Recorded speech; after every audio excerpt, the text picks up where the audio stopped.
All right, welcome back another week. We got a great podcast ahead today. We're going to talk with an 8-time state champ, should have been 9-time state champ if a team didn't. I had to start with a sorry, Derek. Sorry. I had to Sorry, start. bro. I'm used to it. We're going to talk a lot of run and shoot because last week we had Coach Nymphius on. This week we have Coach Mickens on, and Coach Nymphius talked about how he went over to Butler to really originally learn some of that stuff. And so we're going to talk about that. Before I do that, we want to make everyone that's recruit understand you can go to myfootballcamps.com/D1 promo if you want to get me and Mike Farrell helping you out with recruiting. You have to qualify for us to bring you on, but make sure you can DM us. You can DM me at Coach Schuman, and we can go from there, or at M Farrell Sports.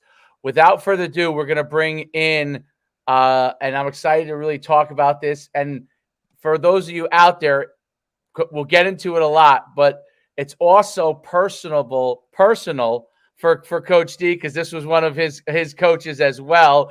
Welcome, Coach Mickens. How you doing? I'm doing great, guys. Thanks for having me on. Thanks, Coach. Appreciate you, buddy. Yes, sir. We're excited to talk with you. To give everyone your background in football, obviously you've been at Butler for a long time, but let's talk about that first so everybody knows, and then we'll dive right into it. Yeah, I just finished last year as my 42nd year coaching high school football, almost all exclusively at Butler. I did have a 5-year run and shoot run up in West Milford with my good friend Sean Poppy. I was his offensive coordinator for 5 years in the mid-2000s, and we did some good things there too. We had a lot of great athletes on those teams. A lot of guys went on to play some solid college football. But listen, I played at Butler. Was a captain at Butler like Derek, and there's no place like Butler. I still coach high school softball at West Milford High School. Campus is a half mile from my house, and been coaching high school softball for a real long time now. And I love both schools, but Butler's my home. It's where I grew up. Grew up a half a mile from the stadium. Grew up wanting to be a Butler football player, like most of us did, and I hope kids still do. But just a lot of exciting things going on with our program now, and as always, real proud that I've been able to hang in for 42 years and still relate to kids. And I think it's a challenge, to make sure that you stay in touch and know how your players tick and how much the game has changed. Sure. The game's changed a lot. I think we've gotten a lot smarter as coaches on how to treat our athletes and relate to our athletes. And so it's been a really good thing in the last 4 or 5 years of the changing times of social media and things like that have been pretty eye-opening, but it's also been fun. I love my players. So, if you love your players, you figure it out.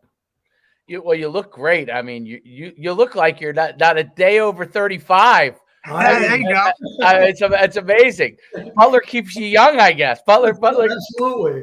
You got to wear a lot. He wears a lot of hats over there. Keeps him in shape. Running on the blue turf makes you look faster anyway. So yes. There's no what makes Butler, and Derek's talked about it a little, but I want to hear from you, who's played there, coached there for 42 years. What makes Butler a unique place? It's a for those of you who don't know out there, it's a small Group 1 program that's had, as in the title, obviously coaches won 8 state championships, probably been in numerous other opportunities, many semifinals, probably beyond that, right? So talk about what makes a small school like Butler such a special place. That period, when I grew up in Butler, and Derek will tell you this, it's a mill town. I mean, if you, I hate to throw like a Pennsylvania reference in there, but it really was. It's like growing up and you watch that movie, All the Right Moves. We were amp pipe when we were kids. It's all we had. None of us grew up, with any kind of wealth or anything like that, and really all we had was the school, the basketball courts, the field, and and it just has a gritty flavor to it still. It hasn't really changed very much. Demographically, it's changed slightly. It's a little bit different than when I was a kid or even when Derek was growing up there, but not too much. And just I think the through lines to some of our players. There's a huge tradition at the school. The one thing I could tell you, I've worked for 6 head coaches at Butler High School right now, and no more finer custodian of the tradition and Butler football than Jason Luciani, who grew up in Pompton Lakes, played for Pompton Lakes. His dad was the head coach at Pompton Lakes, so it's no different. Butler and Pompton Lakes are mirror towns when it comes to that. And I just think our embracing of the past and keeping the traditions alive. We have alumni days. We honor our great teams. We bring people back every year. And I just think that it's a special place, too, because we try to make it that way. A Friday night at Butler High School with all the traditional pomp and circumstance that go along with it, the pregame march. If we win, we go to the Rock. That hasn't changed in years. The marching band, the team, we play at the middle school. We walk to the high school. If we win, we give out, it's a game ball give out, and the whole school and community goes there. And, if you're a young football player, we invite our junior program to every single Friday night game. They're all on the sideline. They create a tunnel for our kids to come out into. So if you're one of those kids, who the hell wouldn't want to play for us, right? That's how I look at it. So, we've always been conscious, no matter who the head coach has been there. We've always been conscious of the people that, what's been going on in the past, right?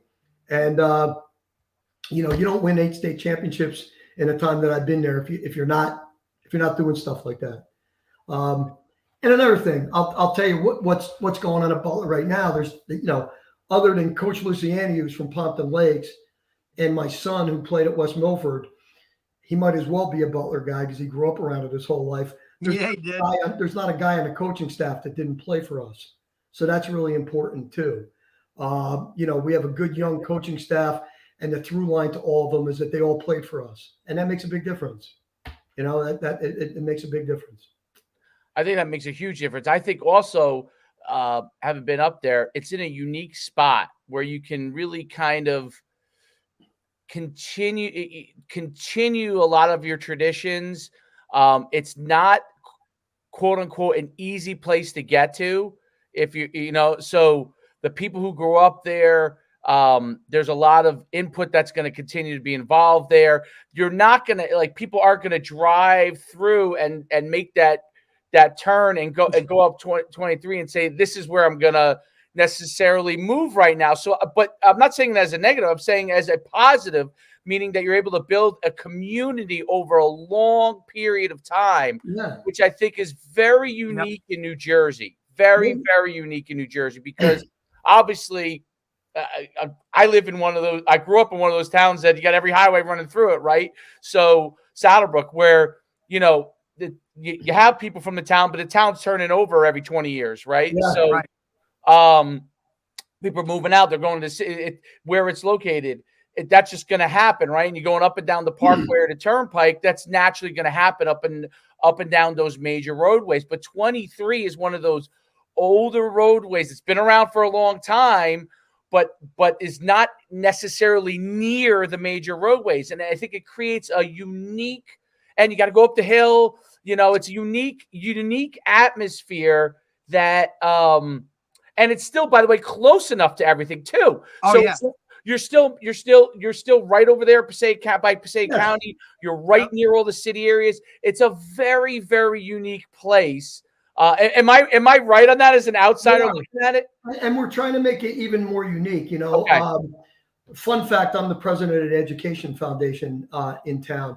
Does a ton, Coach. Absolutely. I was thank God, I owned the car dealership in town. So from where I came from to where I ended up being a Ford dealer in town, and Ford, if you're a Ford dealer, you're based in the community. And my wife and I just decided years ago, when the school was in a little bit of trouble, back, 2012, 13 for not for their own fault because of 2% caps and, defunding of some things. My wife and I both graduated from the school and we were young kids. We didn't have anything. And we really worked hard like we were told to do. And long story short, we ended up owning a car dealership and it happens to be in our hometown.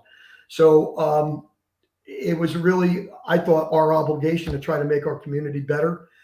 And, when you own any kind of business, people are always looking to you for charitable things. And I just decided to make the Butler and Bloomingdale school systems the focus of my charities. And we started an education foundation that in 2016, the schools were not like they are now. We're going to be in the top 50 small schools in the state very soon. We're on the 2024 watch list. And that's because we found a unique way of taking private money and put it into public education. And I'm really proud to say that our Butler and Bloomingdale school districts, there is a robotics lab and technology at all of our schools from K through 12.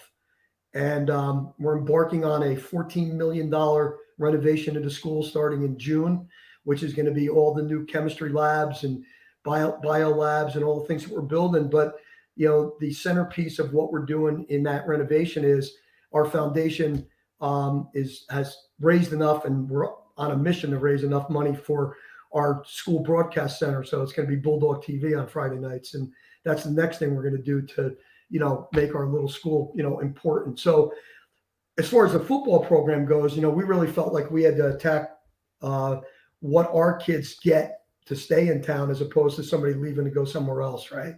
So I want to make it really unattractive for one of our players to go to, a parochial school or even to a tech school in our area, right? So, it's kind of like, where the hell are you going? We don't want you to go anywhere. There's no need. And the other key to is that our young coaches are sprinkled through other programs. Our new defensive coordinator this year, Sean Santanero, coaches wrestling and track. My son's the head wrestling coach at the school. The Poland's brothers are the basketball coaches at the school. So we're sprinkled in every program in the school also. So there's a lot that has to do with it. It brings all together, but you can't discount the educational opportunities that you're offering. First of all the students at Butler, but your players in particular. And we've done some unique things to bring the town together also with all the music education grants that my foundation has done. And now we have, an award-winning marching band at our school. We were the Group 1 champion last year in marching band. And it might not sound like a lot, but we didn't even have a marching band 10 years ago. So there's a lot of things that we've done to improve the whole experience of a student coming to Butler High School. And we've kept some players. We've kept some wrestlers that are football players that could have gone elsewhere. So we've done a really good job with that. But you can't just say, well, I'm recruiting my own players. You do, but what are you offering them? What do you offer? What's different? What are you unique about the school that they're looking into? What's going to convince their parents that, I'm already paying taxes in this town. Where the hell am I going? Right. So you have to have that first. You can't start with, I'm just going to recruit my own kids and we have a great program and we won 8 state championships. That's not always going to be the whole big thing, right? You have to, and it shouldn't be. The focus should be the education, right? Yeah, and the focus should be the education. That's what's important, right? In the last 10 years, we've been successfully keeping our players in town for every sport. And done a great job of that. We think it's because of what we're doing with the foundation. And now that we've rolled into our superintendent is nothing short of a genius. I love the guy. He has a vision. He works his vision every day. Butler's his home. He's not looking to go anywhere else. So we don't have a stepping stone superintendent in place. And, everything just seemed to really come together around some hard work that we did. And, really proud of that. And then the football part's the fun part. That's the fun part. Right. You got to put the foundational hard work in to make sure your players stay in your town. It's really just that simple. Well, I think it's amazing, and you're taking care of people from Butler, and that's one of the, like, obviously because Derek works with me, and And I mean, I feel like I know more about Butler than I ever would have ever imagined, Yeah. right? But that's that pride, right? Like that's that pride of Butler and what the unique aspect of it. It's really amazing, and obviously it translates to the football. I'm sure it translates in every facet of the town. But football becomes that's all. You know, it really reminds me of it's a smaller version, but not the movie, but the show Friday Night Lights, right? Yeah. So it reminds me of it. Obviously, those are big Texas towns, but like it reminds me of a smaller version of that. How everybody's very invested in the success of the players in the town, the coaches in the town. There is an expectation of success. Absolutely. And if there's a year that Butler isn't as successful as normally it is, I'm sure people are like, "Hey, what's going on? What's going to happen next year?" And Maybe outside the town, it never happens inside the town. And okay, I'll tell you why. I really will tell you why. Is that winning is an absolute byproduct of what we do inside of our program, right? People, in society now. Listen, it just is what it is. People decide, what's good just by how many wins and losses you have during the season. Right. Okay. I mean, that's one way of defining it. That's not where we start, and that's not our end goal, right? It's when you walk in to our complex the first day when you're a 14 or 15-year-old freshman, you're accepted into our program by your listen. We had a 6'5", 318-pound All-State offensive and defensive tackle this year, Jason Murray, right? And you know who hung out with all the freshmen that came in, and one of Jason's best friends on our football team was one of our freshman football players this year, and the reason that is because that's how they treated Jason when he was a freshman that never played football before when he came in, right? So we like you to come into our program as a young man and leave a grown man, and be prepared for everything that is going to come your way. And that comes with accountability. You can't have leadership, and you can't have a program, and you can't expect things without everyone being accountable, from Coach Luciani down to the ball boy. Everybody's accountable, and we hold each other accountable, and we practice hard, and we push each other and support each other. And we can have and Derek will tell you this. When Derek played for us, we used to go at it in practice. We had dudes on both sides of the ball. So, when we practiced, live on Tuesdays and Wednesdays, it was as good of a conference game as that you were going to play on Friday night or Saturday. So, that, and it got a little testy sometimes, and it gets a little testy between me and one of my best friends in the world, Coach Myers, who was our defensive coordinator for years. We used to light it up in practice. But, the one tradition at Butler that's still there that never changes is that, you shake hands after practice every day. We call it getting everybody. And that means that, if I got on you as a coach in practice, I'm hugging your ass, right, as soon as practice is over, right?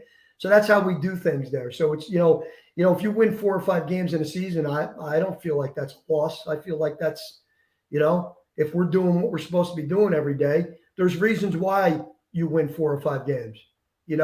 I mean, we won 4 games in 2021 and made it to the state playoffs because we started 6 freshmen. Yep. Okay. And we won the 2 games that we needed to win to get in the playoffs, right? That's how it's always been. And that team became the 2022 team that was 7-3. That became last year's team that's 9-2. So all that stuff's not an accident, right? It's not an accident. That's a program, right? And we're really proud of that, and we're really proud that those 6 freshmen that started for us in 2021 are grown-ass men right now for the 2024 season. So, and that's how you do things. And I just think that it all really depends on how you judge winning and losing. In our program, you got, and guys talk about this, but we really do it, right?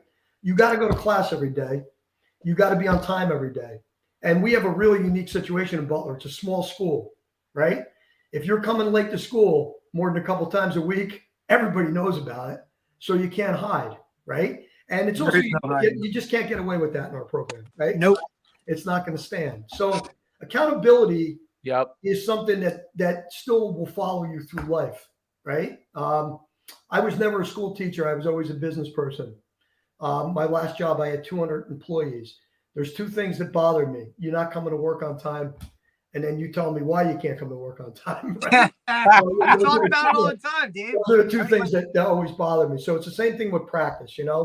If you can't get to practice, you need to tell us why you can't get to practice, and we got to make sure that we can get you there on time, right? So you can't win until you have accountability, right? People talk about all kinds of crazy stuff. It still hasn't changed. No. Well, that idea of creating long-term success for your players, right? Beyond football, that ends up translating into success on the field. And that's a big thing. I think people put the cart before the horse on that, right? And they put winning in front of success of the overall players. But if you're not creating opportunities for them to succeed in what they want to be, what they want to do, not just as part of football, but beyond football, and holding them, like you said, accountable. That's a word that people today, it drives me nuts. They just throw it around like they don't know. Well, they don't understand it. They don't understand it. Like if you tell, we'll go outside of Butler for a second. You tell a kid outside of Butler, right, that you want them to be accountable. I guarantee you, a lot of times they're going to look at you with like you have multiple heads, because that word is not a word that's used. And when it's used, you're right. It's thrown, like Derek's right.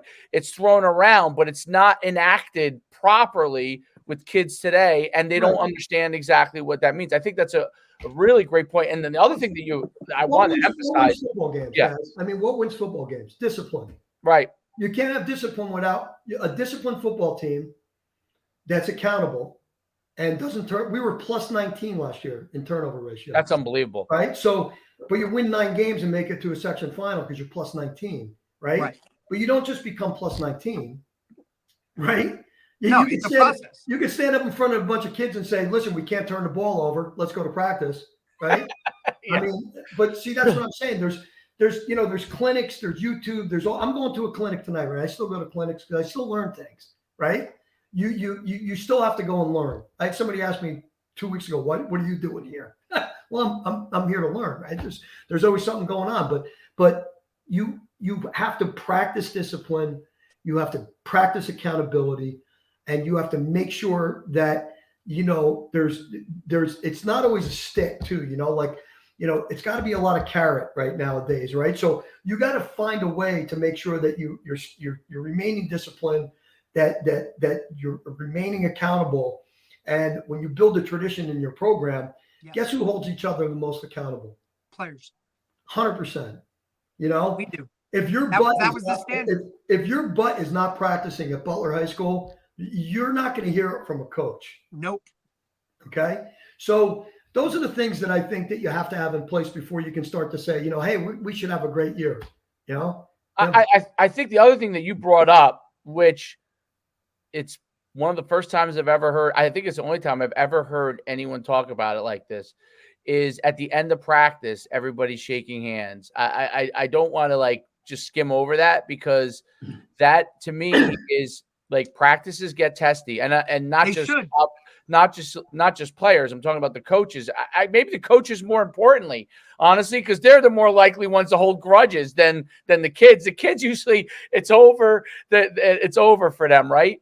And I think that I'm talking about all the way up to the NFL. They can learn from that kind of a thing, because that makes a big difference. When you see divisiveness on staffs, it's usually because one person misunderstands the other one, right? And it's usually opposite sides of the ball, or head coach and coordinator and position coach, like something along the line that becomes divergent.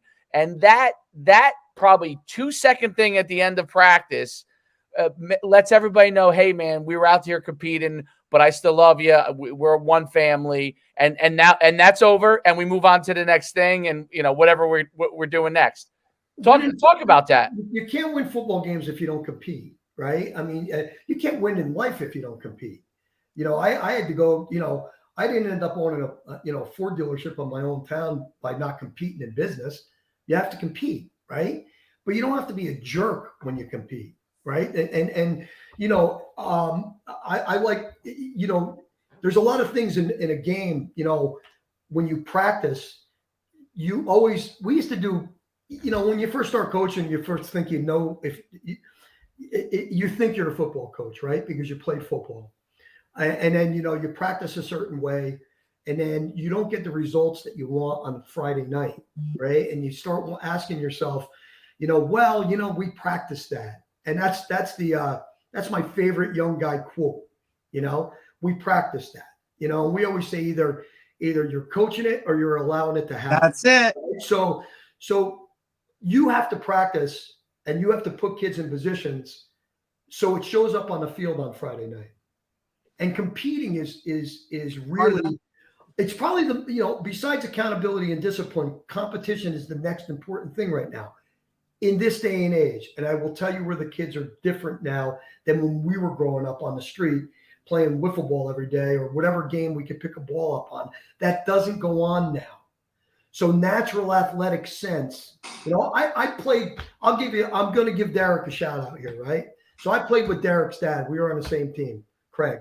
And we played on the street our whole life. And we always had athletic sense. We would play, if cornhole was a thing back then, we'd probably try to kill each other, winning a cornhole game. Right. So, but that doesn't go on right now, right? That's not common. And I'll tell you, players with athletic sense, and I'm going to put Derek as the number one of the best players that's ever played for us was Derek Depascale. I'm not patronizing him right now. I'm just stating facts. All right. We've had a million good players come through Butler, thank God. But Derek was at the top of the list. Okay. And what made Derek great was not that he ran a 4.5, because God knows he didn't. Okay. He wasn't a big dude, right? I mean, he was what he was. But what Derek had was he had football IQ, but he also had athletic sense. Derek played free safety for me at heels at 8 yards, right? Not many people can do that because Derek knew the game. I only had one other safety ever be able to do that for me, and that was my son. Same thing, doesn't run a 4.5, but the kid knows football you're 5 steps ahead of everybody because you know what's coming. I watched Derek bait Creskill's quarterback into 2 interceptions in a state semifinal game once. It was classic. Why? Because we had watched film on the 2 routes they throw, and he knew exactly when it was coming based on formation, right? Kids don't do that now, right? Kids don't do that now. So you have to devise a way for them to do that. And that means you can't hand them a playbook and say, hey, know the plays. Nope. You have to teach it different. Correct. We teach it different. We roll some videos and teach it for you. You know what I mean? Because that kid will look at a 3-second video. Right. I mean, look, we talk about it all the time with our social media stuff. Like, clips have to be shorter because attention spans are Sure. where they are. But, it's also a kudos to you guys. Like, look, that was what was instilled in me in order to, hey, if you want to be good, you need to watch film. You need to learn this type of stuff. So I tell Dave all the time, like, I was so spoiled. I had amazing coaches from the time I was in 3rd grade, right? I mean, it was just the standard that was set and progressing through. And now look, you could have stayed and done your whole thing where, all right, well, this is the way we do things. This is how it is. But you've adapted with the times and gone with the new kid, right? Or the new sense of what these guys do now. And you've kind of rolled with it and been able to relate to your players. And now that's what's, sustained and continued your success. Well, now if you want your players to be good on Friday night, from, accountability, discipline, and competing, you also have to get them involved in the game plan also. They need to feel like they have a sense absolutely. Of something. I would say that, and I'm not stretching by saying this. We'll have a 3-year starter at center this year, Tyler Tortola. And when Tyler came in as a freshman, I wouldn't have bet you anything that he was ever going to even play football for us. And he was a 3rd brother of 3. The 2 older brothers that played for us, pretty good players. But, Tyler had to make himself a better athlete. He had to work hard. He slimmed himself down. He worked hard in the weight room, ends up starting for us as a sophomore. Well, now this year, Tyler be a 3-year starter, Butler at center. And one of the best students at a game I've ever been around because we involve him in the game plan. Tyler sets the protections. He's part of the protection a breakdown every week. He Right. sets whatever our run scheme is. He's on the defense. The kid knows football. Like, if he doesn't end up coaching, I'd be disappointed, right?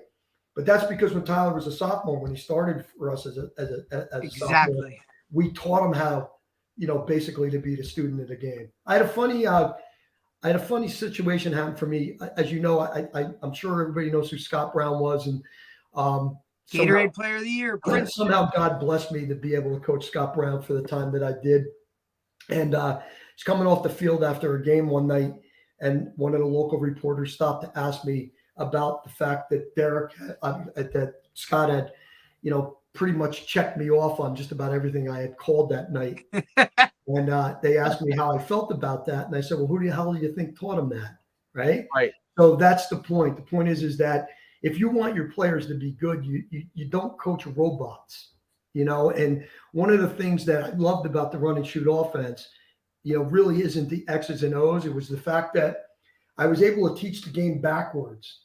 So you had to learn about defense before I could teach you the offense, right? So that was the beauty of the old school West Texas spread that we brought to New Jersey, because you had to teach secondary and box play, which I still do. I just had a meeting with my quarterbacks last Friday. We go out for mozzarella sticks and Coke, and we teach it backwards, right? If you don't know what coverage you're looking at based on tendencies and how guys line up, there's only 11 guys on a football field, right? You can only line them up a certain amount of ways. So that's what we teach first, right? Then you can throw whatever route you want, whenever you want, right? You got to earn that right, though.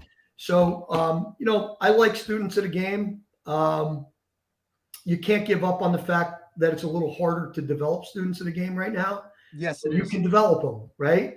The only way you can develop them is making them part. You have to teach them how to watch film too. There's 4 phases of watching film, and basically, that's what we teach them. And you're not going to get a kid to sit down on a Saturday afternoon or Sunday morning and watch a whole game. I don't want them to watch a whole game, especially the quarterback. Right. I want to know what their tendency is when they change their defense. Tell me what the defense is 3rd and 5. Right? If you can tell me that, then you're prepared for the game. It doesn't matter what we run. Because that's how we practice. No doubt. And talk about how so the West Texas spread that you brought over here, which I guess became the run and shoot. Talk about that, because you guys were so far ahead of the curve. Like, I mean, I remember when I first started coaching at Saddlebrook, and obviously Glen Rock was having their run there, right? Yep. And we had Coach Nimpius on last week, and I remember the first time I was like, why are defenses playing them like that? Like, that makes no sense. Oh, it was interesting. We used to get so many different looks of just like guys would be throwing out, trying whatever they could because they had never seen it before. And Coach Nimpius talked about it a little bit, right? Like, and I had played against it against Hofstra when I was in college at UConn. When Manny was there, yes. And honestly, I didn't understand why we were playing it the way we were playing it. Our background was, in 1990, we had what I still consider our original run and shoot quarterback. We just didn't know it yet. In an odd turn of events, Coach Jones was our head coach. He was also a two-time Division III All-American at Trenton State, and got drafted by the San Diego Chargers to play quarterback.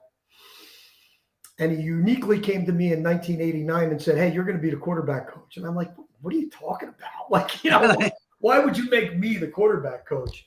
And it just so happened that the kid that was our quarterback then was a brother of the kid that I was a captain with in 1980 on our football team. Ken Eisenhart was my teammate. His youngest brother, Craig, who was our ball boy at the time, became our quarterback, just like, his third brother, like every other kid in Butler. The third brother came through. And I had a relationship with Craig, and I knew the offense, that we were trying to run. I'd spent a lot of time with Coach. I was coaching defense at the time. And I was happened to be coaching secondary at the time. So I was, buzzing under routes and practice every day and all the rest of the stuff that we were really so predictable at doing. And what ended up happening is Craig could sling it, right? He wasn't a big kid, but man, he could run, he could get outside the pocket. He could put defenses on the edge, which we love to do. And we had this wide receiver named Chris Bunsen that ran, probably a 4.3 40, not, untimed, but, one of the fastest kids I've ever coached. Also scored 1,000 points in basketball. Exactly. And if we're not taking advantage of that, right, we're kind of crazy. So we did, and I coached Craig, and we put in some, we didn't know what the hell we were doing, right? It was still based out of an I formation and things. But long story short is we threw the ball a hell of a lot more than we ever did. Ever. And so we beat New Providence on a post pattern with 1:30 to go in the finals in 1990 with no timeouts. That actually happened. And, then in 1991, we came in and, we thought we had a pretty, we kind of drifted back into, we had a big offensive line and a big back. So we go back to what we were doing and we won 3 games and it was really disappointing. So that winter, Coach Jones and I went out to Hofstra and it really changed my career, kind of changed my life when I met Manny Matsakis. Can't thank him enough. And he asked one question.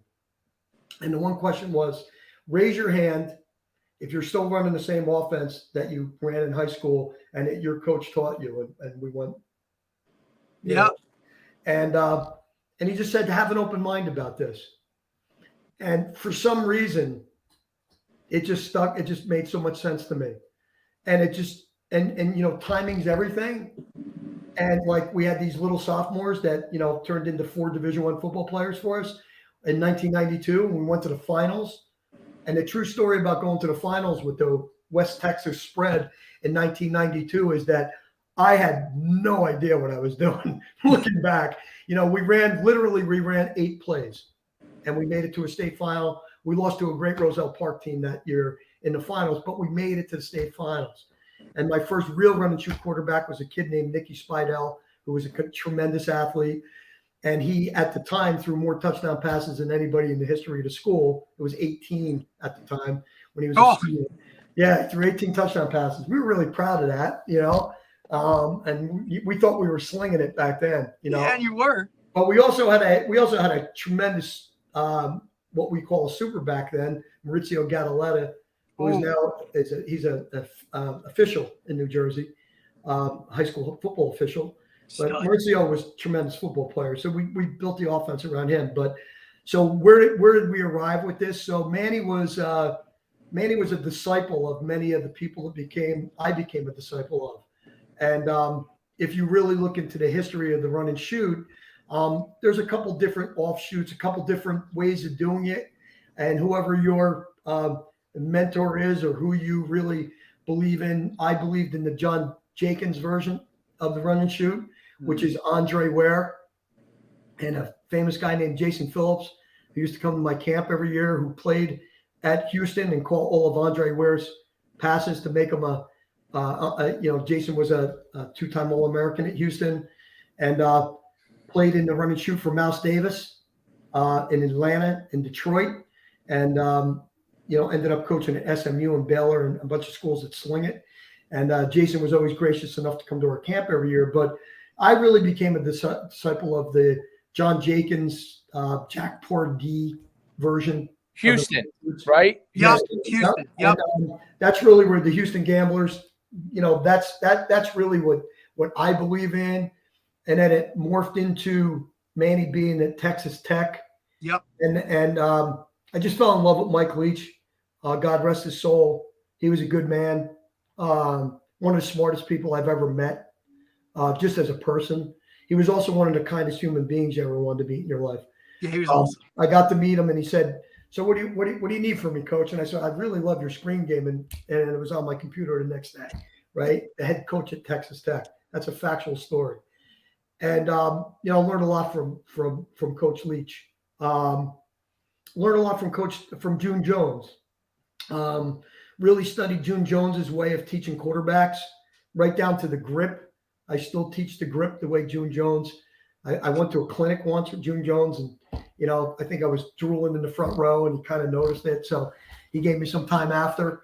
And I still teach the grip revolution for a quarterback, and because it doesn't matter what size your hands are, and I end up generally coaching 5'8" guys. Yep. It's just yes, my you do. Just my legacy, You've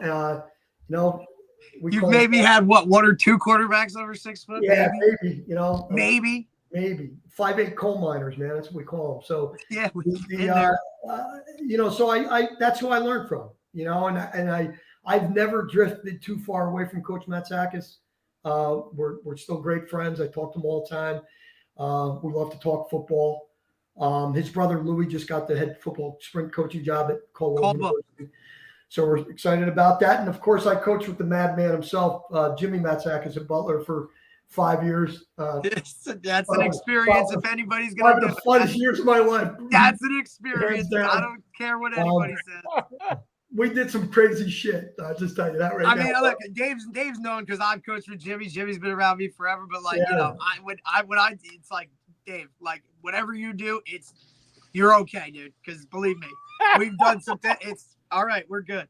But I've never really drifted. I've never drifted too far away from our roots, and and again, God bless. Coach Luciani has been been with us since 1997.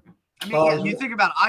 I played my entire career, right? Coach Luciani was there. Coach Mickens was there. Like the stability on the staff and the fact that even back then it may have been different faces, but it was still former players. It was still guys that understood the tradition. And then believe me, if an outsider comes in to coach, they're real quick to jump on board to be like, oh, this is different. This is kind of how we do it, right? And that's just the way it is. We've really been able to keep a lot of the DNA of the offense over the years. Listen, things have changed.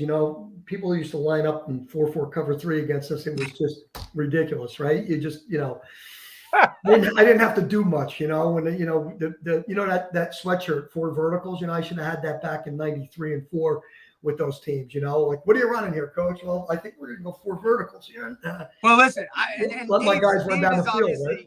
Coach Schuman's a track guy too, right? So when we talk about that 94 team where all 4 receivers were the 4x1 team and you're talking gone, right? Like, and that's, so he understood all that and he knew of those guys. So in true tradition, coach, you're going to love to hear this. I don't even know this, all breaking news. We just hired Coach Bobby Brown, who was a slot receiver on that team that ended up going to Montclair State. And Coach Brown was at Scott's brother, but I always tell Scott he was better. He was better. Hell yeah. He played both sides of the ball the whole season. Scott only played defense when the playoffs started. That's correct. Strategically. Yes. You're talking about a Gatorade Player of the Year throwing 50 touchdowns in a season and how he's going to play outside backer when the playoffs started. Bobby's Butler. It was great last year. We played Verona in the state playoffs. I flip on the film on Saturday afternoon, and I'm watching what they do on offense. And, like the kid's a run and shoot guy, right? You can see I'm watching the routes. I'm watching it convert, and this is at Verona High School. And they had a real good quarterback last year to kick it. He could sling it real well. And they had a great slot receiver, all-state Super 100 kid. He was the real deal. We played him, have a lot of respect for that young man. I forget where he's going, but he's going somewhere decent to play, which he should. And but just watching that film, I'm going, wow, I'm pretty proud of the guy. I could see, you see the DNA in all the games. And at the end of the year, of course, Coach Batty is no longer the coach there, and Bobby was a free agent for about 30 seconds. That's a good hire, bro. So we called him and we hired him, and it's going to be a just a tremendous addition to our staff. I know we're going to run great routes. We're going to be disciplined. We're gonna all our route stems are going to be perfect because that's the kind of player he was.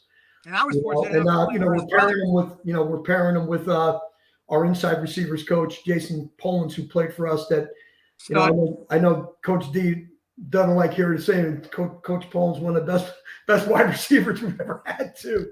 Listen, I was okay on the receiver side. That wasn't the forte. I'd rather just hit somebody. One of the unique things in my coaching career, and I don't mean it's anything other than the fact that we won a state championship in 2018, and I'm going to totally admit to you that I cried when we won, and it really came down my face in an emotional way because I never thought I'd have a chance again, right?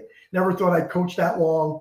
Never thought that, everything would line up perfect for us on that night that we beat Park Ridge. And well, Dave, that was Evan Smith. We've had Evan Smith. Oh, yeah. And, again, how do you not talk about Butler football, not talk about Evan Smith, another New Jersey State Player of the Year, crazy, another student of the game. Kid just had a tremendous career at Castleton. He ended up being a captain there. Evan's brother's our quarterback now. Yep. Okay.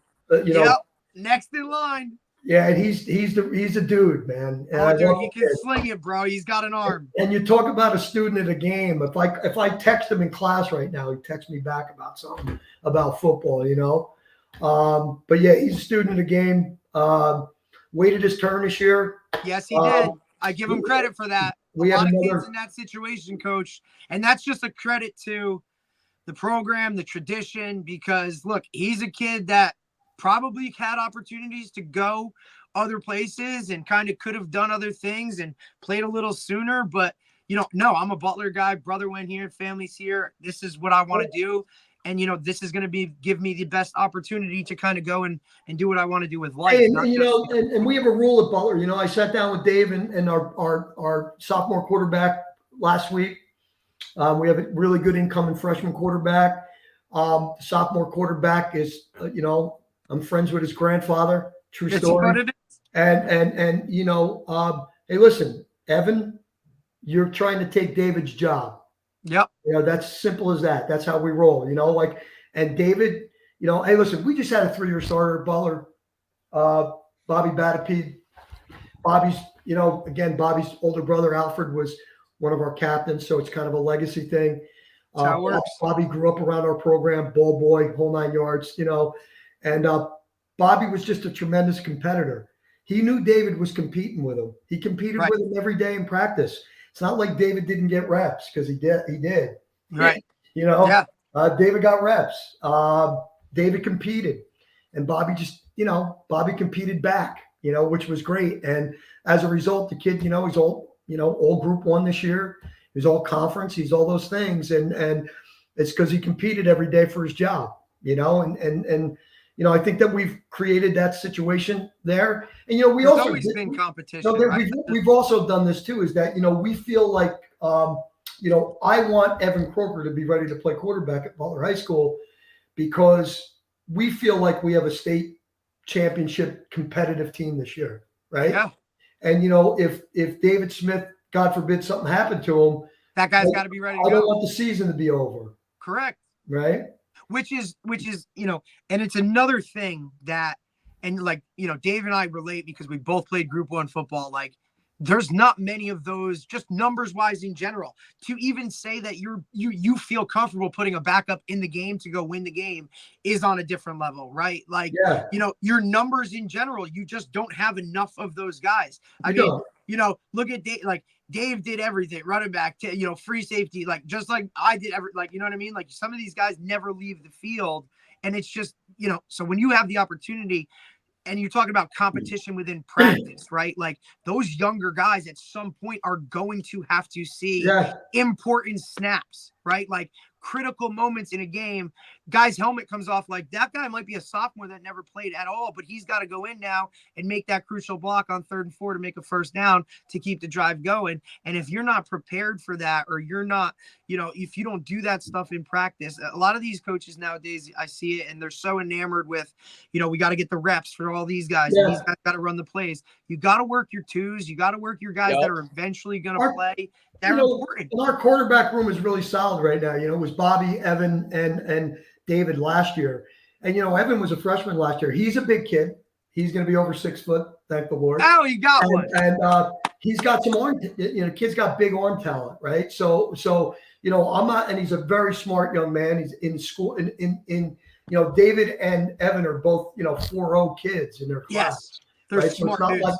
not like you're not working with something, right? Right. And I uniquely, Coach Luciani and I were lucky enough this year too that I had a quarterback play for us in the 2014-15 range that also coaches basketball at the school now. Danny Pollins, and Danny was in my quarterback room for 4 years, and Danny's my he's in my quarterback room now. We just hired him as a assistant coach, and he's going to coach the quarterbacks with me. So it's just again, we're trying to make that what we're trying to make it, but always tell our quarterbacks to practice like you're the worst guy on the You're field. going to be the guy. But you got to play like LeBron James on Friday night, right? So you have to have a cockiness about you. You have to have some swag. David is not short on swag. I can tell you that right now. He's different than Evan. That's for sure. He's got some goals, and I love it. But we have a freshman coming in that I'm pretty excited about too. So, the quarterback position is everything for us at the school. I like to think if you're the quarterback at Butler High School, it's something special, because it has been over the years. You're talking about 3 New Jersey Gatorade Players of the Year, from a small Group 1 school. Like, there's a legacy there, man. You play quarterback at Butler, it's just different. Talk about because I learned this from DJ, and I don't know if this came from you guys, but I was always big on having at least a quarterback in every class, and making sure that they get the reps. And always, even at my varsity level, taking one of those guys who were like a jack of all trades guy. I would start off, and other coaches, other than Derek, when Derek was my assistant, every place I ever been, when I would line up and I'd have eight guys playing quarterback, and they're like, "Well, he's our running back." I said, "Yeah, but you know what? Once they know this, they can play everything else. If they're an athlete, they can play everything else, right?" And DJ taught me that. I mean, DJ would have he would start off the season, and you might have one of your starting running backs as one of the quarterbacks. So we never were in a situation where if a guy went down, we didn't have a solution, And I remember this when I was at Powell Park and we were on our run of really good teams. My quarterback who ended up going to Villanova, he got, I don't know, it was against Weehawken, and he got like something happened early in the game. He got knocked out. And the kid who went in was our running back. He was our quarterback 2 years earlier when we had like nobody, but he was like an athlete. And he goes in and he runs like our zone read power play. And he pulls it, takes off for 55 yards for a touchdown. And all of a sudden, that quarterback's helmet was in. I said, "What are you doing? Aren't you hurt?" He goes, "He's not taking my job. That ain't happening."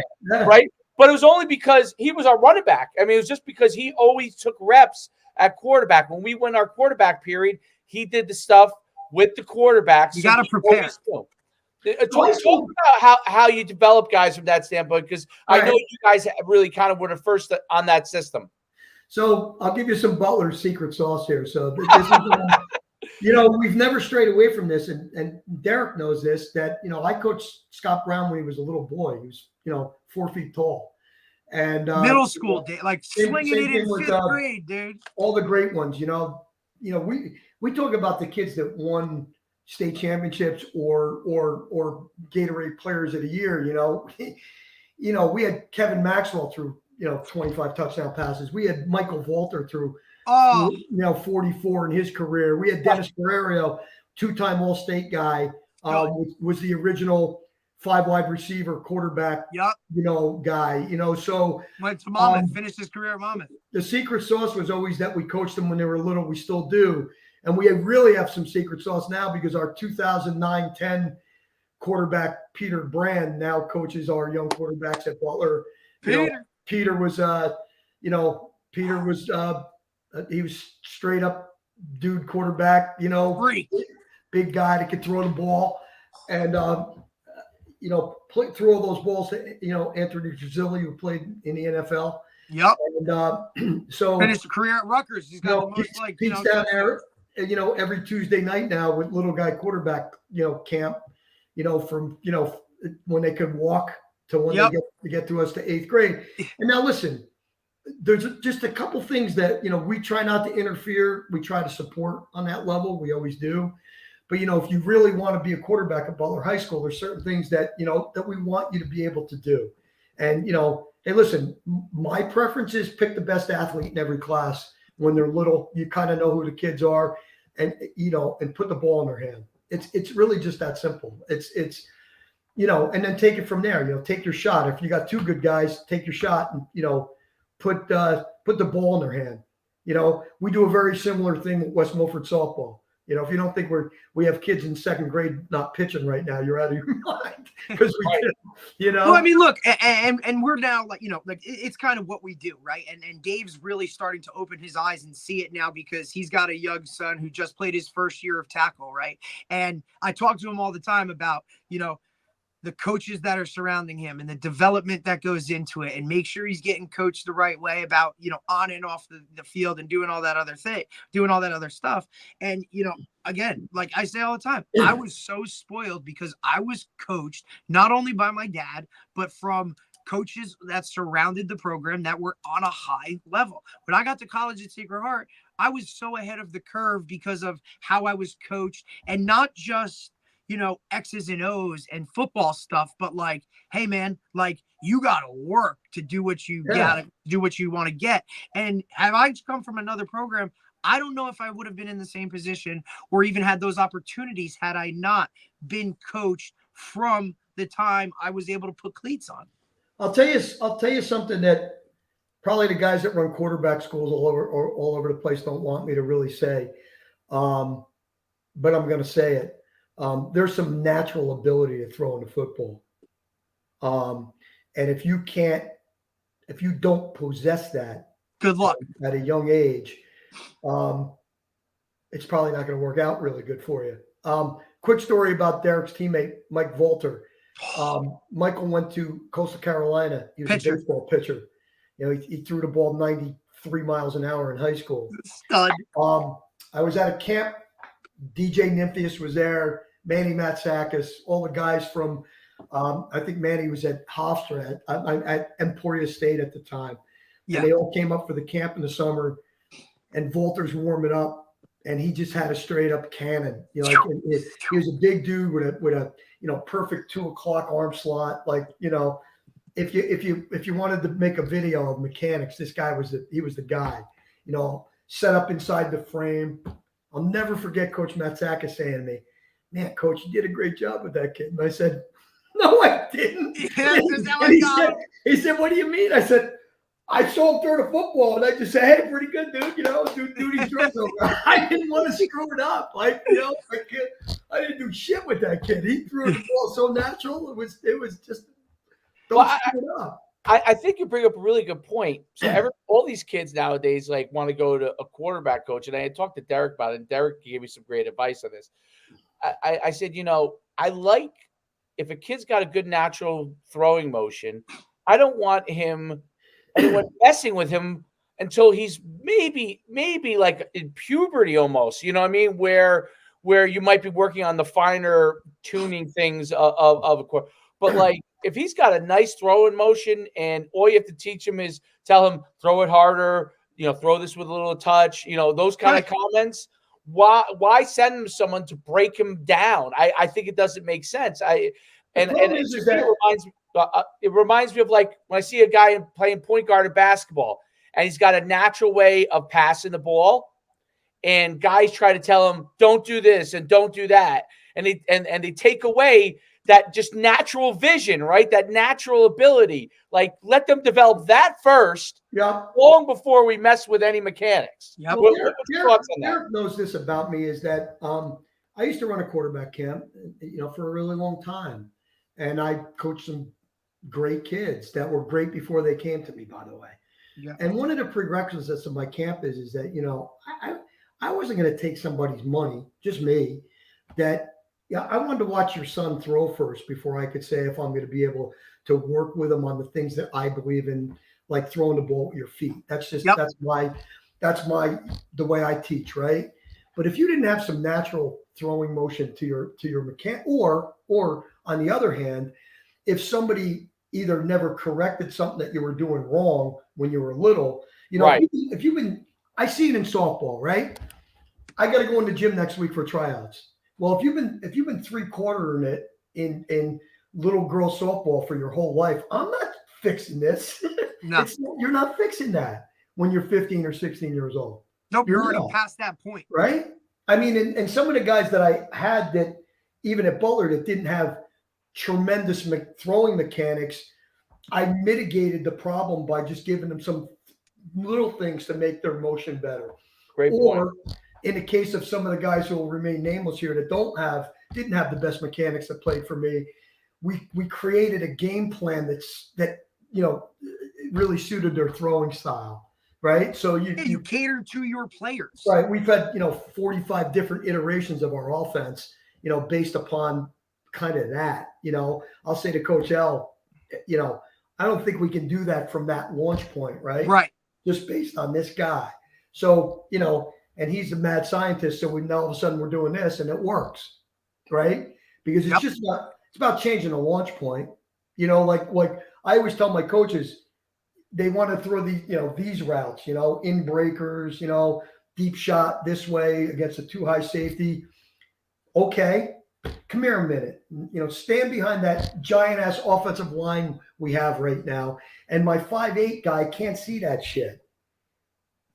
Right? What do I tell you every time, Dave? What have I told you? Those are the little things that we kind of work on now. But getting back to the mechanics a little bit is that, I just sat through I went to a clinic a few weeks ago, and I sat through I thought the quarterback coach who runs a quarterback school, thought the guy he did a great job. I was taking notes, right? I was taking notes, right? Some things never change. And he offered me, a free book if I went online, and I went online and I got the free book, and everything he was saying was, spot on. But the only thing I'm saying back is that you can't teach that to every kid. Correct. Right. Right. And we talk about it all the time. Like right, Dave, like even in your program, right? Like, hey man, I need to see you first. And then, okay, maybe we can do something else. And I think that's the problem now with society, the parents, right? These youth guys it's like, look, man, you just don't have this. Yep. You know what? That doesn't mean that it's the end of the world. There's a couple things that drive this. Here's a couple things that drive this. Do you think Tom Brady's son's going to play in the NFL? No. You know why? Because he's 50% his mom, right? And there's nothing wrong with that. But I think that's sometimes where some of the better. I played high school football and I was this, or I played in college or something like that. And listen, it's all kidding around the side, you get genes from both parents. And if it's not, and it's not the same genes. Sometimes, listen, in my case, thank God my wife was an athlete because I sure as hell wasn't. So, if my son has done anything like he did in his career, sure as hell didn't come from me. It came from my wife. That's a fact. So, it's one of those things where, it doesn't always equate that way also too. And I think people struggle with that a little bit. And that's okay. But you just have to make sure that quarterback play at Butler High School is our whole program in a nutshell, right? Right. We've made, basically our program around that guy, right? It's always going to center around that guy, right? And listen, and I don't think we're way off. I don't think you can win at any level right now without somebody, that has the ball in their hands on, on every play. And let me tell you where it shows up if you like I always used to talk to guys, and I have nothing. Listen, believe it or not, there's a lot of wing T elements to our offense. Tons. Right? We run jet sweep. Yep. We run, counter dash was one of our staple plays when Derek was in high school. Counter dash is what it is. It's counter, right? It's a triple option off a counter. Yep. Counter's Delaware play. It's a counter with a pull. I'm a big believer. I think the Delaware offense has some great stuff, and we still use some of it. Derek will tell you, I've been running midline trap since 1989, and midline trap out of our offense. It's a Delaware concept, right? Yep. And we run midline trap right down to the quarterback steps, off the Delaware concept. However, the one thing I never really liked that Delaware offensive coaches told me that the quarterback didn't have to be a good player. And listen, we've had Coach Sadlock on, we've had Coach Gallagher on, right? And we've talked about all this stuff. You know, it's like when they say I think they're wrong on that, because the better the player is, you can't win a state championship without throwing the football. Right. Sorry, you know. There's no doubt about it. Talk about too the I think the unique thing in the run and shoot was how you move and manipulate the pocket. And you talked about, like, hey, you don't want your 5'8" quarterback to try and split the two safeties because you can't see them, right? How you use the half roll and the full roll to really manipulate the pocket, get guys out in some level of space so they have, first of all, it shortens the field a little bit for them too, right? Yeah. But also it allows them to get out in space where they might be able to find easier windows to throw through. It's really changed for us, though. I'm a big soft roll guy. That's how I taught my quarterbacks. Inside leg of the tackle. So Derek actually played some quarterback. I made that mistake. I'm just kidding. I was trying to get out of that spot. But we had those were our best battles, though. Without a doubt. I'll get into that in a second. I got thrown out of a cabin one time. I'll tell you what I really don't. Not physically. What I don't like right now, believe it or not, is, the game's turned into a shotgun offense. Under center, baby. And even though we do it, and I bought in, I'm not a huge fan. And I'll tell you why. The accuracy of the shotgun snap changes the quarterback's eyes. Correct. And, my whole existence as a quarterback coach on the soft roll was these, right here, right? It's pre-snap, post-snap, right? Pre-snap, post-snap, and snapping your head, pre-snap and post-snap. Am I reading the corner? Am I reading the strong safety? Am I reading the robber? Whatever it was, we had keys, big number, it's cover 3 or man. Little number, it's some kind of funnel. So we had keys to look at with my quarterbacks. And I still teach it that way, but I really can't teach it that way because we've changed the eye level of the quarterback. Because if the shotgun snaps at my feet, I just lost my ability to read what I used to teach from under center, right? So the soft roll and head snap was really the way that we used to teach it. And the reason why we did that is because, if I'm soft rolling and I cross the level, that inside linebacker is getting his coverage now, right? Mm-hmm. The minute I do this, right, he's got to drop. And the best part about the offense was designed for you to think I wanted to throw it on every down, and it was really because I wanted to run it on every down, right? So, I wanted to empty the box because you had to cover me. Right? Exactly. I wanted a 5-man box, and then we would run the shit out of the ball. Right. Kind of like we do now against 6. We just figured it out. I mean, listen, and I tell coach all the time, like, every year I played, there was a 1,000-yard rusher. Yeah, but to your coach, the original question is that we always like to move the launch point. We call it 70-degree, 30-degree, and it really depended on the defense that we were playing. And that was really just you were setting up inside hip of the tackle 6 yards deep. Simple launch point, right? That was more for protection purposes. But at that launch point, too, I avoided a lot of this inside traffic, right? If I'm avoiding twists, I'm avoiding a lot of things. And the way teams really started to decide that they wanted to really defend us was, obviously with edge pressure, which really made us focus on how we're going to defeat edge pressure. So we did, that was the next phase of our offense, was how are we going to protect against edge pressure, and then how are we going to defeat edge pressure, which we still use the same concepts, believe it or not, because again, you can only line up so many ways, right? Right. But it's all about launch point. It still is, it still is. I mean, we call it a little bit different now. We're in shotgun, pretty much all the time. We do some under center stuff. We started getting back to it a little bit.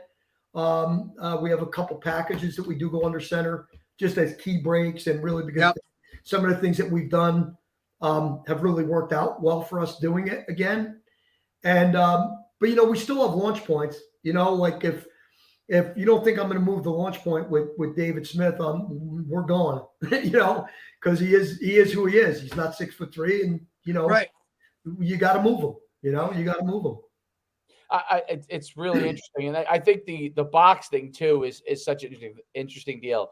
I always chuckle because I was in college. I played defense, but I always chuckle having coached the offensive side of the ball for such a long time that when guys would tell me, "Oh, you know, we have a 7-man box," and I'm like, "No, those 2 outside linebackers, they're not in the box. Yep. Right. That's a 5-man box. We're running They the ball. I don't care how many linebackers you think you're playing with. That guy, those guys are not in the box. They're outside the tackles. That's a 5-man box. I could run inside all day long, you know." So it's funny how the print and now obviously you see in college. This is where you're seeing a lot more where it took a long time, and to me it sticks out in my mind when I can't remember what year it was a few years ago when Ohio State still had their 3 linebackers in the game. I can't remember who the national championship was against, and they got exploited over and over again. It may have been it might have been Alabama. They were getting exploited over and over again in the passing game, and they wouldn't change. They wouldn't change it, but he since now has. Yeah, it's a little different now. Years later, he gets those guys off the field. He's really playing with a nickel guy and maybe like everybody's playing with those rover tweeners. Well, you know, safety-ish type. Here's what's really changed. You know, like you know, everybody runs some version of RPO now, right. Pretty much including us. But we had an original RPO counter dash back when Derek played. You know, and it was really our answer to, you know, people, you know, trying to play that edge guy, you know, in space. The real way to defeat the edge guy in space is by formation. And that's kind of what we still do. You know, we tell our slots, you know, walk that guy out. You got to walk him out of the box. You can't let him play both. And if he's trying to play both, then we need to throw something hot. You know, that's the run and shoot stuff that comes back in your mind. You know, we need to throw a dash route or a smoke route or something to make that guy pay, right? Because if you're going to let that guy sit out there, you know, and edge you, you know, just outside the tackle and think he's going to cover my slot, not happening. You're just not. That's not our offense, right? So we have to, you know, horizontal and vertical, right? Like we want you to cover. I'm sure DJ told you that last week, right? Nope. So you know, we want you to cover the whole field. About finding space. Find space. You know, make them make a decision of where they want to put their pieces. And their chess pieces, right? Make them make a decision. Don't let them play 2 areas because you didn't make them make a decision. If it's tighter or wider, whatever it is you're looking to do. I'm going to force you to pick.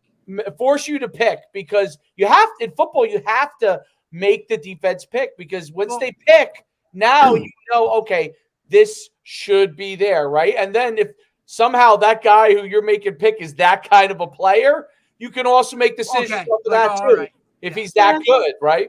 And I think, you know, uniquely again, if you're gonna prepare your players to play on Friday night, Derek will tell you this too. Is that at Butler High School, we know what your base defense is, but we practice against every possible defense because the offense converts, right? So it really doesn't matter to me. Coach Myers, we come out for practice and. You know, we still do it, you know, 15 plays scripted on a script. And then he would do something, you know, like off script. And I'd say, okay. And then it was on. Right. Right. And now it's going back. If you're going to play me in a 6-man box, then we're just going to go to our 6-man box offense. And if you slide to a 5 in the mid count, then my quarterback's just going to check and throw it the other way. Right. So we do that all week because, you know, you can have a guy line up. We had a couple times this year, you know, the one thing I will say, as a credit to the game, is there's so much information out there right now. Oh yeah, and young coaches take advantage of it. And absolutely, I actually think coaching has improved so much over the last 20 years on what you might see on a Friday night. Oh God, that it's that you know it really keeps you on your toes. You know, while you're still going to clinics, right? You know, there's a couple of young guys out there, you know, that you don't really like to line up against every Friday night because they're good coaches. And you know they're going to have their kids prepared no matter what. So it's really kind of crazy not to practice against defenses that you think, you know, I like to think if a guy's a 3D team, he's going to stay a 3D team. It's hard to teach that in 3 days. But I mean, if you go back in films and he's got some, two shell roll to him, he can definitely be in a three deep zone on you on a Friday night. So just safe to say, we practice against everything during the week. It's just simpler, and that way your kids are prepared. And if you end up on that in the first drive on Friday night, we just make the simple change. Okay, well, that's what we got. Now we're going to do this. Absolutely, it's the ultimate adaptable offense, and that adaptability is the key. I think your point was really good. That coaches know more because there is accessibility, more information. It's the execution. I think it's changed. That's not, and maybe you talk about this. Now you guys do a great job with it, but it's not everywhere. Relating to the players and their needs and building that culture, so they might know X's and O's better. I agree with that. I think there are guys that you could talk football with them. When I was in high school, I don't even remember like my coaches really knowing that level in depth, right? Just think about when you got to college. What I mean? How did you feel? Much, right? Yeah. And so, but I think you do have that now. But I think what was great when I was a kid, they lacked maybe in knowledge. What was great was the relationship. They knew about my family situation. Oh, yeah, that has everything to do with it. And that's changed a little bit. Talk about like what you see, what are you good and bad at what you see going on now, like things that you like, things that maybe I don't know. I'll let you run with it, Coach. Good. Here's the good. The good is that if you get to know the young guys on your team and you treat them with respect and they treat you back with respect, it's not much different than it was 30 years ago. We like to have relationships with our players. Derek will tell you everybody's got a nickname, right? In our program. So, that's kind of my job. But part of it. I listen, I refuse to think that kids are that much different now. I agree. I think they're as different as you let them be. And, but I also think as a coach, you have to take a couple steps in these dudes' direction now. You know what I mean? Listen, I know that's not really popular for a football coach to say this, but you got to love your guys. Yes. And I mean, not bullshit love. Right. I mean, like not smoke and mirrors, bro. Like genuinely. This kid can't afford cleats. I'm buying him cleats love. Or, this kid needs a job over the summer because his family has no money. I'm going to get him a job to love. Like really love your guys, right? Which is because kids know bullshit. The kids know bullshit. They'll call bullshit on you. Easy. They see right through it. You can tell them things, but there's a lot of love in our program. Actually, I'm really proud of the fact that I coach with a great teacher, coach, human being at West Milford High School, Nicole Gwinnett. Great human. She's great. Academic All-American at Seton Hall and also a softball All-American at Seton Hall. And the way and what she's taught me about coaching young ladies is that one of the, we have pillars of things in our program at West Milford. And one of the pillars is love, So I think that I've, you can call me soft now or whatever you want to tell me, but I think you're still a tough guy. I think that you need to love your guys. And that's the handshaking after practice kind of deal. Right. Yep. And I think you got to love your guys. And I think your guys got to know that, you do love them, like Jason Murray, big dude, trying to find a home now in college. And, Coach Luciani and I are answering every email, taking Jason everything they need to go to. He just got into the North-South game. Yep. We're really proud of him about that. Jason Murray knows that we love him. He knows that. And he knows he's going to end up somewhere because Coach and I aren't going to stop until he does end up somewhere. And more importantly, his family knows that. So I really think that you can't take that piece of coaching and really not apply it. I don't get guys sometimes where they just miserable coaching. Why are you miserable coaching? Right. Like why? And why are you even here if you are? And like, why, I don't get it. I don't understand how, and listen, it starts sometimes too with, people going people just generally go into teaching because they think it's cool to have the summers off, No, Right. I don't really think that everybody should be a school teacher. That's coming from somebody that has, two of my children are school teachers, right? So like, don't be a school teacher unless you're gonna, what unless you're you gonna love get. what you do. Right. What are you gonna, because there's a couple different ways of being rich, right? And money's just one of them. Wealth is there's a lot of terms that make you wealthy, and having a bunch of kids that call you coach like 40 years after they leave. Greatest Derek feeling. Depascale calls me coach every day. You don't think that that's important to me? Derek Depascale texts me more than he probably cares to, right? Because I love Derek Depascale and he knows that, right? And that's the thing. So when you get guys knowing, that you love them, that minute and 30-second drive at the end of the game to win a game like we did this year, that's just part of it. Because you know what? Those dudes don't want to let you down now, and you don't have to yell at them to do that. There's no return on screaming at kids nowadays. That's the one thing I can tell you. Yes. And listen, coach, you're going to see, and this too, and I'm not calling anybody out or making anything other than what it is. There's a lot of good guys in the last 4 or 5 years that aren't coaching anymore because they didn't adapt to the way they coach. True. Right? Very, very true. So Coach L and I, we call it, and we teach our young guys this too. As corny as it sounds, you're better off leading with some love. Yep. You really are. You got to get the guys to love you and trust you first. You got to get them to love you and trust you first. And I don't think anybody that really is successful at anything. I used to have 200 employees, right? That's a hell of a responsibility every day, right? 200 families to be responsible for every day. You got to love those people first. They got to trust you, right? Listen, we grew up when everybody's father was a hard ass, right? There was no hiding from that.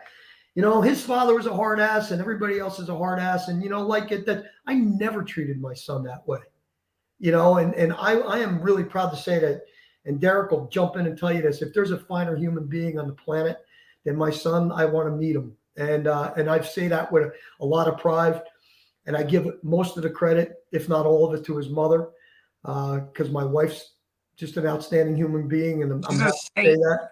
And but I love my son, and he knows it. And the way he coaches wrestling, and the way he coaches football, it's amazing. And the way he teaches in class, he loves his guys, right? Yeah. I mean, so we want every one of our position coaches to be the head coach of their position. Mm-hmm. Right. That's another tenet of our program. Yep. Take ownership. Coach Luciani does just such a great job with, you're the head coach of your position, right? Are there things that we like to see? Absolutely. But, being prepared, but more importantly, making sure that your guys are prepared, but making sure that your guys, your position group should hug you first after practice. Yes, sir. Yes. Right? So we get that, right? You go to the other guy last, if my quarterbacks are, I coached the offensive line last year with Coach Luciani. If Tyler Tortola wasn't the first guy on my line to hug me, I'd be disappointed, right?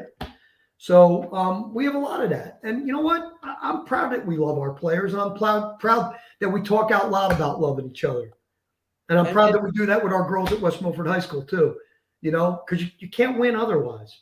Absolutely. Adapting with the times and meeting kids where they are is a big deal. Like, you have to know each kid is different. Like, yep.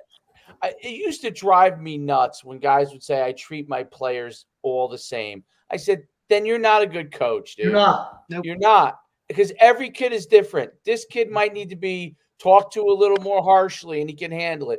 This kid, you might have to put your arm around a lot, and that's what he needs. Every kid needs something different, and your job as the coach is to figure that out. And it's, I think that's the most important thing of ever getting any kind of performance out of an athlete is exactly what you said. To know that you care about them. They won't do anything until they know how much you care about them. Exactly. And that means meeting them where they are, meeting what their needs is taking the time to understand that, and knowing that each kid is different. Like what motivates this kid in the morning is different than what motivates this kid in the morning, and knowing, okay, he might be going through something with his girlfriend or his parents at home or whatever it is. And this kid might show a brave face every single day, but there's something, lying underneath that you need to understand, right? Yep. Those are important things. And I think that obviously you guys get it. I'm preaching to the choir, about it, but I didn't always get that. Where I really learned, as much on the football field was really in business, right? It doesn't change for adults. Right. I couldn't treat every single one of my employees the same way. And that's naive, right? Like everybody came from a different background, different cultures, different creeds, different colors, different, you name it, different religions, different everything, right? And you have to adapt to that. If you want to be good, you have to culturally adapt to, like in business, frankly, 100% unshy to say this. I always wanted to be the dude you wanted to work for. Right. Like I wanted my folks I wanted to be your mentor. I wanted to be the dude that you wanted to come to work for every day. It used to frighten me to be the person that you didn't like. I'm quitting, right? I can't stand that guy, right? And that really carried over into sports for me. I want to be the guy you want to play for. You know what I mean? Like, I don't want to be the guy. Like, I don't play football because Coach Mickens is an asshole, right? I always not all the time. I used to be, but you really can't. Well, you adapt. You don't want to be that guy. You don't want to be that guy. 100%. High school football should be a positive experience. Right. It shouldn't be something that's going to haunt you forever. High school sports, playing 3 sports with your friends should be what it's all about. I agree. And it's unfortunately, Coach, listen, it's becoming, it's billions of dollars in industry. My girls take hitting lessons too, right? Right. They hate the same line, and I do this to them all the time. If these don't work with these, you ain't hitting shit anyway, right? Yeah. So, in other words, no hand-eye coordination. You can go to all the batting lessons you want to go to, right? But, I'm not shunning any of that kind of stuff. I'm just saying that, there's just my advice to every high school athlete is to go out there and play 3 sports with your buddies and your friends and have as much fun as you can. Try to win a championship of any kind, conference, section, whatever it is, so you and your buddies can talk about it and make it bigger than it ever was 40 years later. I'm going out to dinner with my high school teammates next Thursday night. Oh yeah, all this talk so much shit about it didn't happen, but we at least we still talk about it, right? So we didn't lose too many games when I was in high school either, so it was pretty cool. That was those 82, 83 teams, Dave, that Coach Nymphius was talking about that went undefeated, ran the table, just crushed everybody. Yeah, my first 2 years coaching, I got 2 rings, and I thought that's how it was going to be.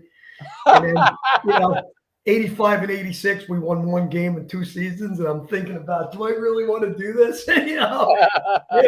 And my mentor had to talk me off the roof because I said, maybe I'll just scout for you now. Yeah, and he said, he drank the juju, and he's been there ever since. He just said, "Hey, if you don't want to take the challenge and help me build this program back up, then and that's all it took to make you." And that's exactly what he said to me. Coach Jones is, Coach Jones. I have to say, in my personal life and in my business life, and every walk of my life, has been probably the most influential man in my life. Totally wouldn't be where I am today in any level if it wasn't for Coach Jones. He's in the Hall of Fame, and he's a Hall of Fame person. Great. And I was fortunate enough to be inducted in the Hall of Fame in 2013. Probably the most humbling experience of my life. One of the most humbling experiences of my life to be with all those great guys on those plaques down at Rutgers. I think I had an advantage because when I first started coaching and when I was a player, there's 3 other guys that I played for and coached with that are on that wall down there too. So I think I kind of coattailed all those guys at some level, or learned a lot from them, a lot of lessons. But if it wasn't for Coach Jones, I wouldn't been the businessman that I was. I think the father that I am, or any of that stuff. He stuck by me when it was the lowest. Derek knows me about this. I'm not afraid to share it. I'm a 18-year recovering alcoholic. Football and sports and high school sports are my therapy. They always have been, in a humblest manner, in a really emotional manner. I need the kids as much as they need me. Absolutely. For all this every day. So there is a lot of love and passion that goes in it for me, and I'm just blessed beyond belief and be able to coach these kids every day. Coach, on that, you couldn't have said it any better. It's been an absolute pleasure having you on. First of all, I want to say this to you. Your heart comes through in everything that you say. Thank you. I mean, I feel it. It's hard to feel it through the screen, but I feel it through the screen, right? And I have to tell you this because, well, now you know. We've been doing I don't know how many. Derek knows the number of episodes of this, but 43. Okay, 43 of this, and I've run a lot of podcasts, and this is the highest, by far, most consecutive viewers that we've had ongoing the whole entire time. And I can tell you this, we've done a lot of great ones, a lot of great coaches and different people from different walks of life too. All over. All over. We've been at 200 consecutive viewers almost the whole entire episode. And I can tell you, as me and Derek have done, we've had some great guests on. Usually it's an hour to 2 hour, anywhere between, but usually around an hour. Most of them go, obviously it's been an hour and 30-minute podcast.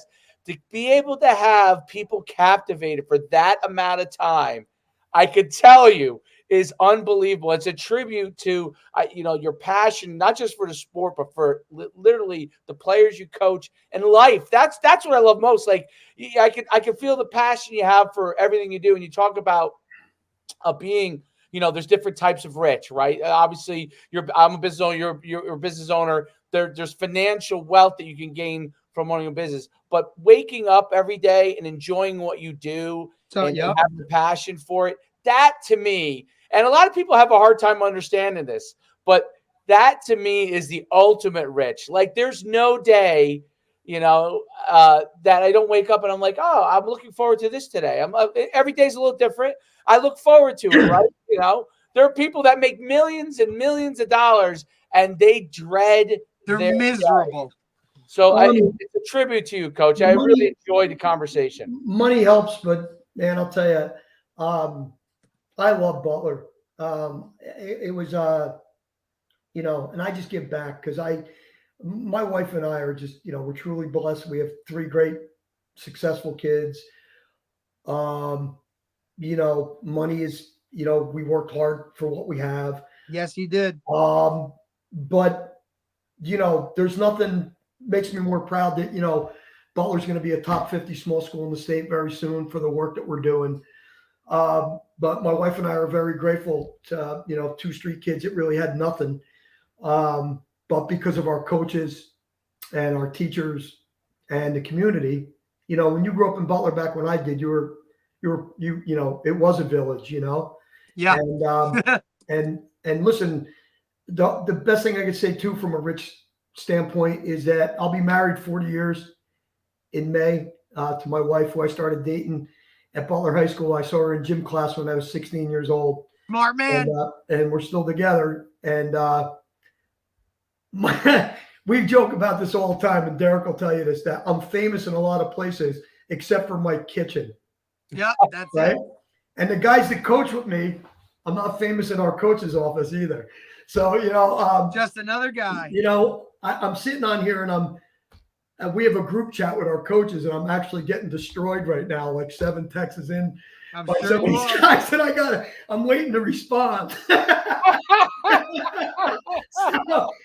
you gotta understand, this was the atmosphere that, and now Dave, and look, you've heard me talk about it 1,000 times, and how I'll be blue and gold until the time I die, and just everything. I owe everything to guys like Coach and how they supported us and just coached us different and set us up for it's a reason I still call him Coach. It's the reason that, he'll be in every Hall of Fame speech I could ever make if I get there. He's just the guy that's really mentored, on and off the field for a long time. And it's, it's really, now you can see, a little bit of why I coach the way I coach and how certain elements have seeped into how I do it, and just the whole overall viewpoint of, how I feel about certain things. It all comes from these guys that put the work in every single day. And look, one thing that a lot of people don't know is, Coach Mickens, he don't take a dime to coach. And that's been for a long time. He's been a volunteer guy for as long as I can remember. And, Dave, what it is at a small program like that, every coach matters, right? And if I can pay a guy, and it's just, he gives back so much. I will say one thing too. If I had a chance to talk to a bunch of high school players, which I get that chance pretty much every day, but a small group. If I ever had a chance to talk to a large group of high school players, I would really just tell them one thing. You're going to live in a community someday, right? And you're going to move to a community and you're going to have children, hopefully, and a wife. It's really your obligation to try to make that community as, the best you can possibly make it. Because if you want to be rich and you want to be wealthy, be important in your community, do good things for your community. And there's nothing that pays you back better than that. The Education Foundation for the Butler and Bloomingdale schools is completely my passion now. I don't work as much as I used to, obviously. Yeah, you don't have to. Except for, I own a couple of thoroughbred racehorses, which makes me lose my hair. I think being an important member of the community, when you leave Butler and you go live in California, be an important person in your community, and that doesn't mean politics or anything, just something good for your community. Do one thing to make your community better. And if everybody did that, things would be a lot better, to be honest with you. No doubt about it. Well, Coach, we'll let you go. It's been great having you on. I enjoyed every minute of. I'm sure Derek has enjoyed every. It's truly my honor. I really appreciate that you guys wanted to have me on. It's my honor. Thank you. Coach, good luck to everybody. Thanks so much, Coach. You, Coach. We'll talk soon, buddy. Take care, guys. Love you as always. You too. Bye-bye. Thanks, bud. All right. Wow. That was, there's nothing more that has to be said. First of all, phenomenal podcast. Now you get why I am the way I am. Yeah, absolutely. Listen, it's an amazing place. It's Dave, what I always say, it's just different. Yeah, yes, and the investment in everybody in the community is different. So that's. If every community, if you think about it, had some level of it doesn't have to be the same level. No, some level of investment, the way that Butler has in its community, the way that people invest in the community. I think a lot of places would be a lot better off if that was indeed the case. But you're never gonna, that's so difficult to get people like that, especially, with the quote unquote me culture that we have today, to get everybody to really buy in on such a level, you know what I mean? To be like, this is for what so many years. So I always talk about the sustainability for so many years. You're talking, he's been there for 40-something years, right? And then before Coach, Jack Davies was there, and it was the same kind of thing. Like, you talk to his players, and they swear by him, like he's still that god. It's right. But it's about the buy-in. It's about, and look, I've seen Coach Mick change in terms of, look, he talked about his struggles off the field, right? So I've seen all of that kind of transition, like this, and he said it best, like, I need them as much as they need me, right? And that's what I feel like coaching should be about. If you're not invested in your players, right? And especially now where all of these kids want that love and all that stuff, this is you get that but it's also, this is genuine. This is real. I'm not just schmoozing or whatever. So you can schmooze you. Yeah. Yeah. I'm not just telling you what you want to hear so I can get $75 to go throw a football, And you look at a guy like that with all those rings, and he barely talked about football itself. Yeah, yes, that's a common theme if you noticed in the podcast. A lot of the guests that we've had on, they're obviously they're accomplished in what their field, right? But it's more than just that. It's much more than that. And I think that, to me, I mean, you notice that, like, beyond the sports aspect, obviously we're doing most of this is about sports, right? But beyond the sports aspect, in order to be successful, it has to be more than, it can't just be wins and losses, like, or X's and O's, or X's footwork, and or O's. there's It's so people. much.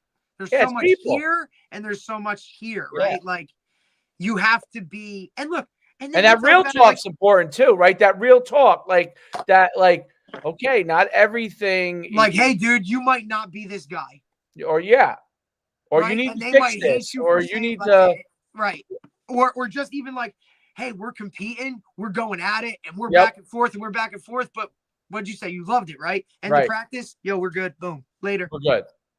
That's such an important. Isn't that dope?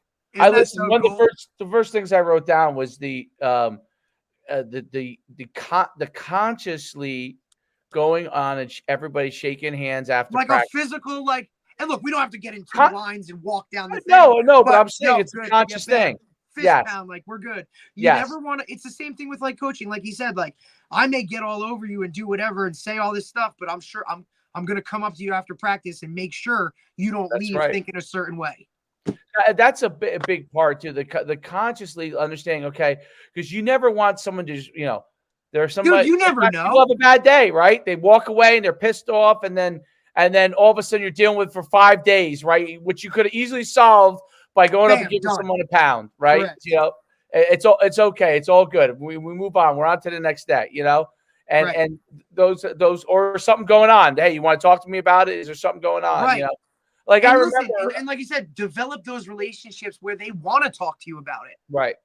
You know what I mean? Like you said, coach your position. And it's a very different, it's just like, again, it's different there because look, you got Coach Luciani, who's been there since 1994. Like, and Right. now all of a lot of players come back and Right. coach again. Like, I played for Scott Brown, right? Like, he graduated at Princeton. He's got a job, financial advisor, yet he's coming to practice to coach me for what?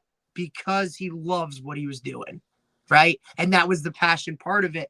And now you're getting coached and you're doing all of these types of things. And it just, now okay, well, what are we struggling with in life? Right. Like, oh, okay. I mean, look, you're talking a small group 1 program, sustained winning, but on and off the field. Now he talks about, like, and look, honestly, like, he didn't even justify it enough how much he does, like, with money and stuff for the school systems, building labs here, or transitioning this here. I mean, come on, what group 1 school has blue turf? I mean, it's the little things like that, but you're not getting blue turf unless the community buys into it. You're 100% right. You're 100% right. No, it was fabulous. That was a great podcast. It's good. We'll let it ride from there. Viewership going up. Hey, viewership's going up. On that note, we'll see you next time.